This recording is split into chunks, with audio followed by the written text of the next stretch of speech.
What'd you see from their play specifically? I mean, we needed all, we needed all of that. We were in a fight, and we knew that Atlanta, especially with their last two wins, they weren't going to go away easily. It was their last game, and it happened to be here at home. And I thought that our veterans, to your point, just found a way to make some baskets, get stops. I think that we executed a few things down the stretch like we had hoped to. But that veteran presence, led by, I think, Marco and Earson, I thought both of those guys had big games. You had 11 turns in that first half. What did you say to them at the half that enabled them to kind of clean things up from that end? We were just too loose. We have been playing good basketball. We have been doing a good job with restricting our turnovers and still playing fast. At times, you want it all. You want to play fast, you want them playing free, and you don't want turnovers. And at times, there's a little bit of a contradiction there. And I thought that we were just too sloppy, too loose in that first half.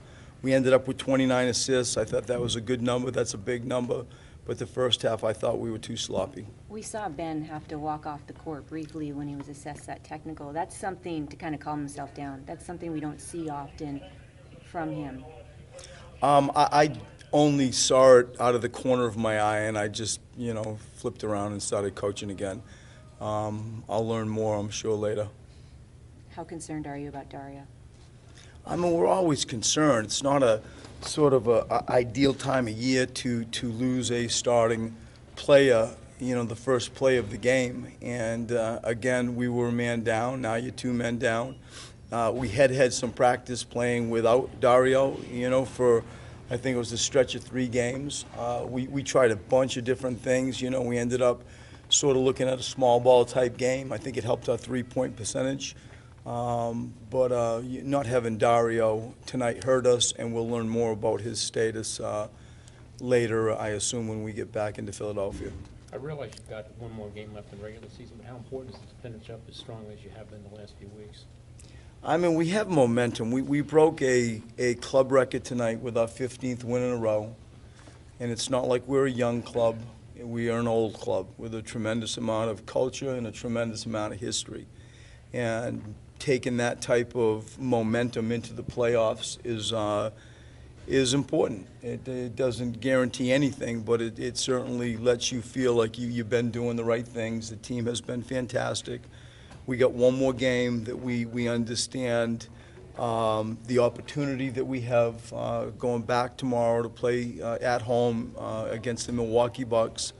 I think the momentum is nothing but a benefit, but certainly not anything that we feel like is going to continue to steer us. We have to continue to fight for stuff and make stuff happen. Coach, with that, no team has ever finished the season on a 16-game winning streak. How have you been able to keep your guys grounded through this stretch? I mean, they've really done a good job themselves. It's a good group. You coach them. They let me coach them.